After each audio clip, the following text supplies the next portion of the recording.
খাঁটি আওয়ামী লীগ। ঠিক, খাঁটি আওয়ামী লীগ ছাড়া একজনও আওয়ামী লীগের সচিব হয়নি।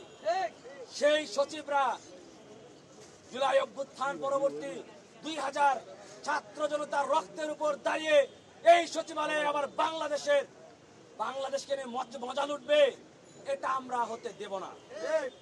আমরা বলতে চাই, সচিবালয়ে সহ বাংলাদেশের যেখানেই গণহত্যাকারী এবং ফ্যাসিবাদের আওয়ামী লীগের স্পষ্ট সহযোগীরা আছে, তাদেরকে রাষ্ট্রযন্ত্র থেকে উৎখাত করতেই হবে। এই উৎখাত না করলে রাষ্ট্রে বিশৃঙ্খলা বাড়তেই থাকবে, যেটা কন্ট্রোল করার ক্ষমতা এই উপদেষ্টা পরিষদের থাকবে না। বিপ্লবের অংশীদাররা যদি, বিপ্লবে যারা ঘটিয়েছে সেই অংশীদাররা যদি উপদেষ্টা পরিষদে না থাকে, রাষ্ট্রটাকে কিভাবে চালাতে হবে, রাষ্ট্রের মেকানিজম গুলো বাকিরা কিন্তু বুঝবে না। যার কারণে আজকে এই অবস্থায় দাঁড়িয়েছে।